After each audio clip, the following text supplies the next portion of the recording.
Hello students, today we are going to discuss exercise 10.20. Question is, the treatment of alkyl chloride with aqueous KOH leads to the formation of the alcohols.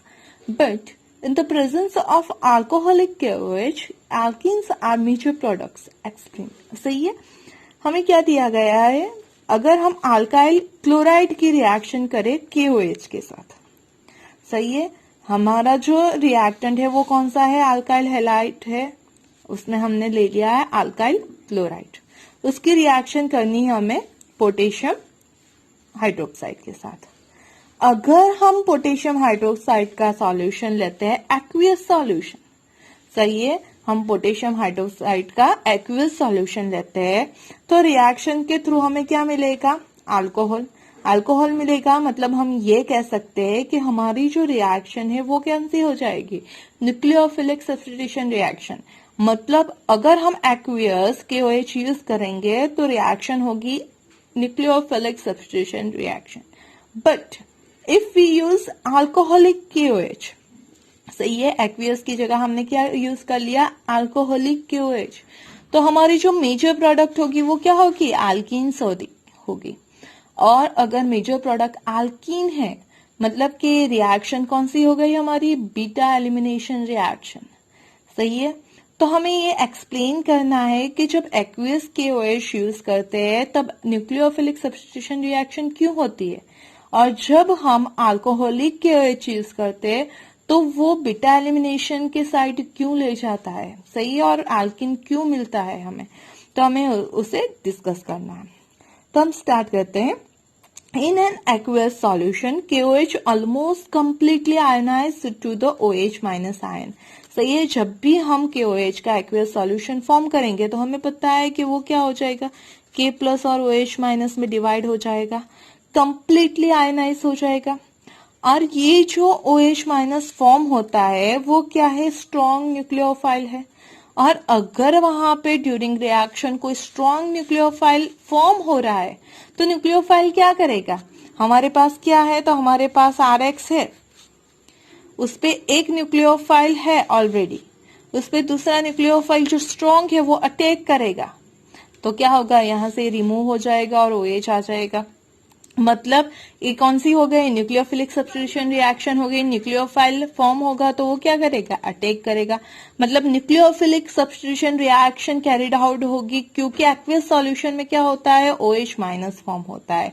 सही है, मतलब हम ये कह सकते हैं कि जो हमारा अल्काइल क्लोराइड है उसमें जो क्लोराइड है वो यहाँ OH के थ्रू रिप्लेस हो जाएगा और क्या फॉर्म हो जाएगा, अल्कोहल.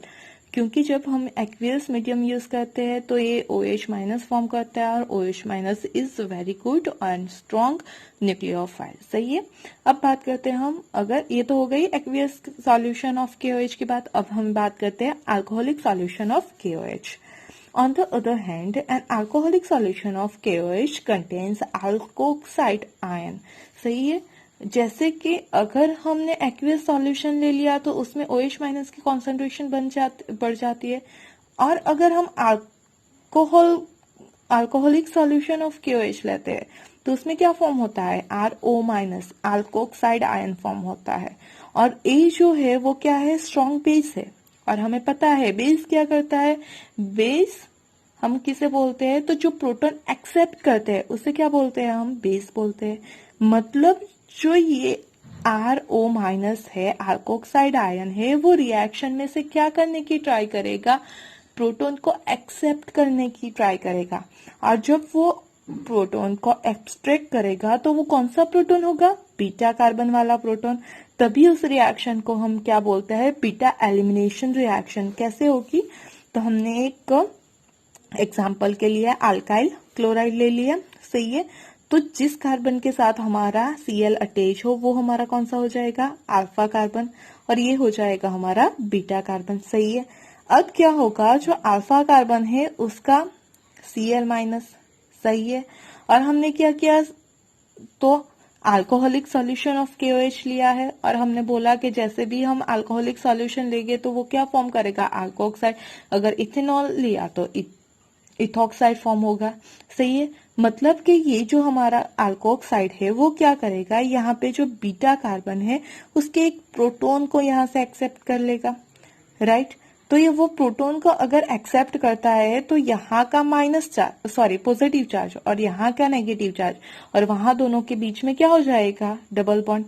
मतलब यहाँ से Cl और यहाँ से H मिला के यहाँ से क्या होगा, HCl रिमूव होगा एलिमिनेशन के ड्यूरिंग, और साथ में क्या फॉर्म हो जाएगा, अल्किन। सही है, मतलब हमने अल्काइल हैलाइड की अल्कोहलिक KOH के साथ रिएक्शन की तो वो सब्स्टिट्यूशन रिएक्शन नहीं देगा बल्कि क्या देगा, एलिमिनेशन रिएक्शन देगा और फॉर्म क्या करेगा, अल्कीन फॉर्म करेगा। समझ में आई बात? सही है, मतलब आपको ये खास ध्यान में रखना है। क्या, अगर हमने एक्वियस सॉल्यूशन ऑफ KOH लिया तो हर बार क्या होगा, सब्स्टिट्यूशन रिएक्शन टेक प्लेस होगी, और अगर हमने अल्कोहलिक सॉल्यूशन लिया तो ऑलवेज क्या होगा, बीटा एलिमिनेशन रिएक्शन होगी और अल्कीन फॉर्म होगा। सही है, वो हमेशा याद रखना है। क्यों हुआ वो पता चला, क्योंकि एक्वियस सॉल्यूशन में OH माइनस फॉर्म होता है, वो न्यूक्लियोफाइल है स्ट्रॉन्ग, तो वो क्या करेगा, Cl को रिप्लेस कर देगा, सब्स्टिट्यूशन रिएक्शन देगा। जबकि हम अल्कोहलिक सॉल्यूशन यूज करेंगे उसमें RO माइनस फॉर्म होगा, और वो जो अल्कोक्साइड आयन फॉर्म होता है वो क्या है, एज अ बेस वर्क करता है, और जो हमारा रिएक्टेंट है उसमें से प्रोटॉन को एक्सेप्ट कर लेता है, तभी वहां पे क्या फॉर्म हो जाता है, अल्कीन फॉर्म हो जाता है। सही है, जो OH माइनस है वो इतना स्ट्रॉन्ग बेस है नहीं कि वो रिएक्टेंट में से प्रोटॉन को रिमूव कर सके और अल्कीन दे सके। सही है, मतलब एक्वियस सॉल्यूशन होगा तो सब्स्टिट्यूशन रिएक्शन होगी और अल्कोहलिक सॉल्यूशन होगा तो बीटा एलिमिनेशन होके अल्कीन फॉर्म होगा। सही है, मतलब जब भी आपको कंप्लीट द रिएक्शन दी जाए तो खास ध्यान रखना कि जो हमारा KOH है उसके साथ एरो पे क्या दिया गया है, अगर वाटर है तो सब्स्टिट्यूशन रिएक्शन करवानी है, और अगर अल्कोहलिक सॉल्यूशन है तो हमें एलिमिनेशन रिएक्शन करवानी है। सही है, फिर भी आपको कुछ ना समझ में आए तो आप मुझे कमेंट के थ्रू पूछ सकते हो। ओके।